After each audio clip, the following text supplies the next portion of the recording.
You know, I don't know about you, but if you live in a household where you've got both of these type valves on different bikes, sometimes it can be a hassle to have a pump that works with this one or works with this one without using an adapter. You know, I know there's some different pump heads. I saw a video on one popular YouTuber has like a dual head type. Personally, I don't know. I don't really care for those. I haven't had really good luck with them long-term wise. So anyway, today I'm going to go over a type of valve head, pump head that basically, if you're not using it, $15 investment will change your life. So let's just go over pumps and things here real quick. This is a pump I've owned for probably about 20 years. It's a Giant branded pump, Control Tower 2 floor pump is what it says there. But yeah, I've had, you know, this was a pump that was I just kind of was parted out. It was a warranty part, and I think the main reason this and the gauge is kind of, it's stuck on 20 psi, or that's where it starts. It actually works. You just, I don't know, I've kind of just been something I've been working around. But anyway, one thing I did was put one of these, basically one of these, what they call a smart head or a universal head. And I've been using this thing for, I don't know, 15 years at least. And it's finally starting to, the internals are starting to wear out. So I purchased a new hose kit here. It's a Trek branded one, but it's basically the same type valve head there, the little universal type valve. But yeah, 15 bucks for this whole thing, hose and everything. You know, I could use just the head portion if I wanted, but we'll get into installing this in just a minute. If you have your own pump or inflation device and you want to install something like that. But I guess the main topic of this video is mainly this the universal valve. So let's I'm going to pull this apart so we can get a closer look at it, see what went wrong with this one, and yeah, we'll go from there. Alright, so the way the pump works, you just stick it on either valve and you flip your lever up and it pumps either valve. But so we take off, unscrew the little cap here. How easy this will be to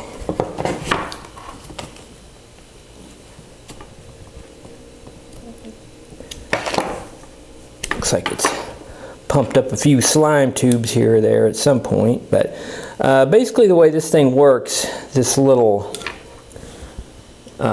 plunger here it's a metal piece that's feels like it's spring loaded.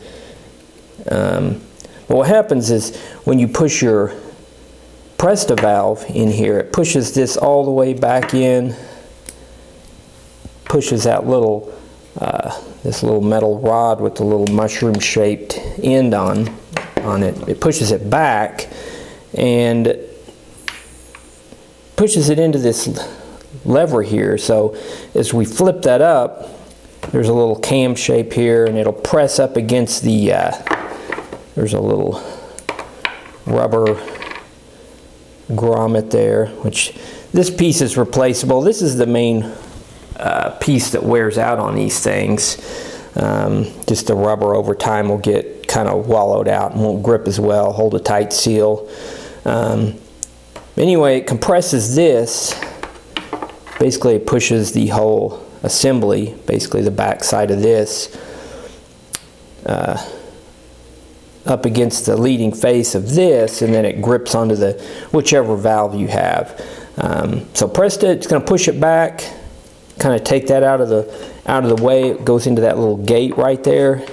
And if you have a Schrader valve, it basically just pushes it in just enough to rest on the tip of your Schrader valve, and then as you depress that, it doesn't go into the gate. Instead it pushes that a little bit, grips that, so it depresses the little plunger in your Schrader valve and works on that style.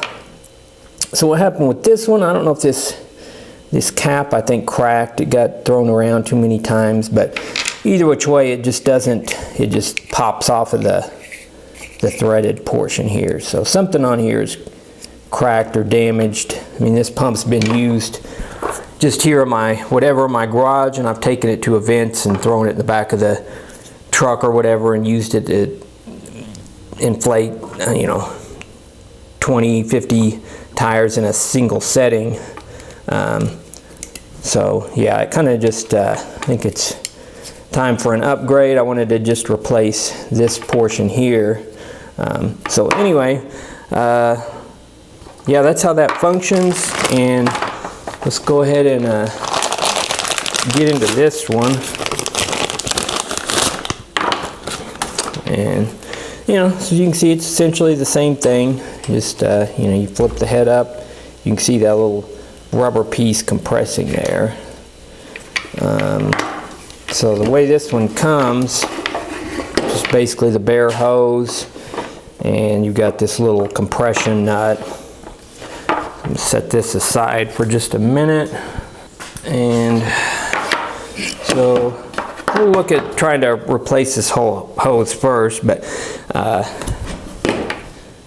basically on this thing, if we unscrew this portion, and this is how I put this one on here. It's basically, you'll have like a little let's see if we can pull that out of there. There we go. So you got this little bit here. Sometimes if you scored a little WD-40 or something, it's easier to get that in there. But then once you tighten this nut on there, it kind of compresses that all together, holds it all in place. So I could just put that head directly on here the same way this one was on there. We'll go ahead and just do a demonstration if we were going to switch just this portion. Slip that on, slip that in there, and then thread it together, and you're good to go. We'll try the same thing at this base here. See if we can just, it's a little tight. There we go.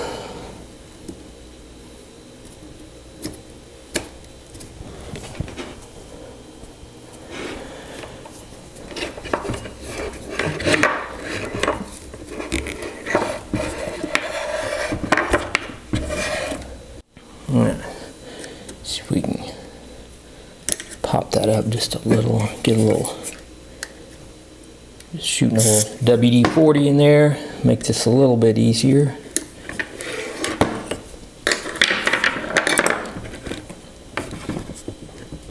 There we go. And it's basically the same thing. So depending on if this compression nut are the same, which that looks identical. I don't know exactly what size or thread pitch that is, but yeah, it's the same thing. So we'll ditch that one, and still got a little WD-40 on here. There we go. Slip the compression nut back on.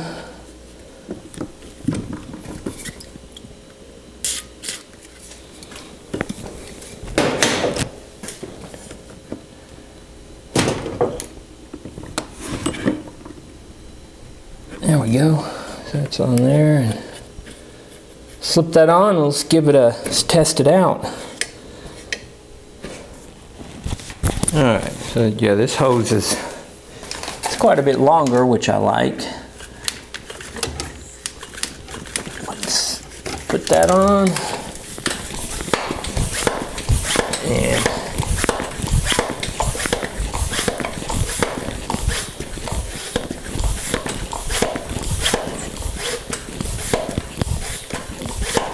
say that's probably around 40 psi, right about here.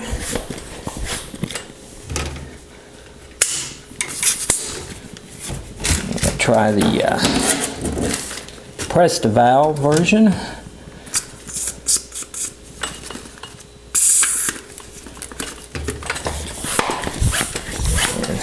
There we go.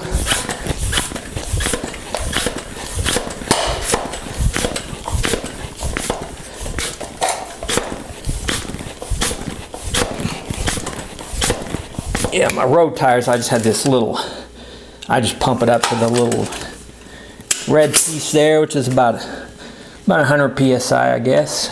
So yeah, I don't know. This one's got a long hose too, which I kind of like that. I don't know, but yeah,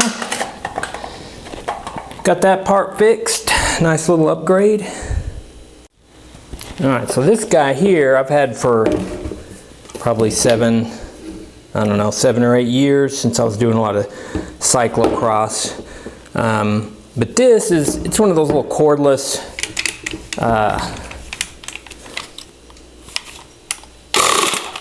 yeah, it's a little cordless inflator. There's several around now that are a little smaller. This one's got a pretty big, you know, these kind of the old school cordless batteries.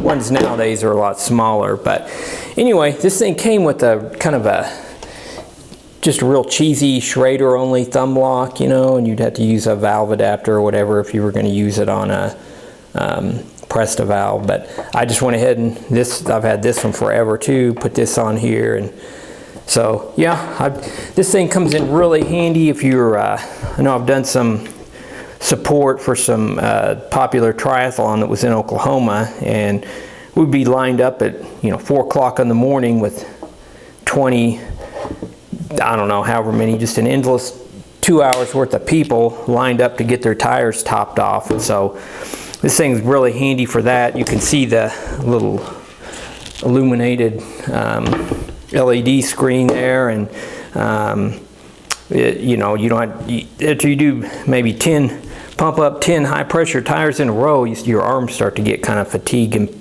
pumped up. So this is kind of nice. If you got a, you know, I've got another battery for it, so run this battery down, you just pop another one in.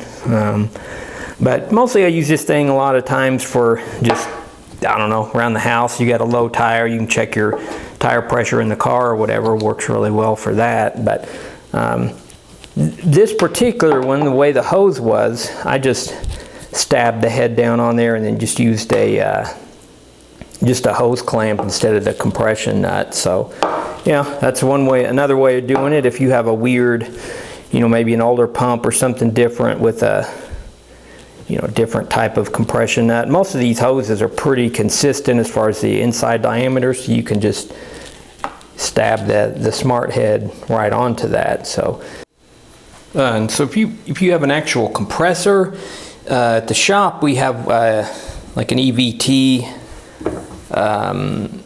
inflation device that it's actually separate Schrader and Presta and all in one unit, which it's a little expensive, but that's, I mean, those we use day in, you know, every day, pretty much every 15-20 minutes that thing's inflating a tire or something. So that's an option if you've got a compressor or something like that. Park actually makes one with this exact same head as well, which is, I've used those before. It's a nice version as well. But yeah, if you've got a compressor, they're a little more expensive, but those are definitely easy to use on anything and everything. I'll put some links in the description down there for where you can pick up one of these, or the other one I got at the shop I work at. It's Trek dealer, so it's just a Bontrager part there. I know Toe Peak offers these in a hose assembly as well, with plenty of universal adapters and a hose clamp and stuff like that. But yeah, hopefully you found the video interesting. Hopefully it's helpful if you're struggling with Presta valves. You know, mainly I did a video a while back talking about those, and the main feedback I got was people hate Presta valves for whatever reason. But anyway, yeah, hopefully you enjoyed the video. Please consider subscribing to my channel, and we'll see you guys next time.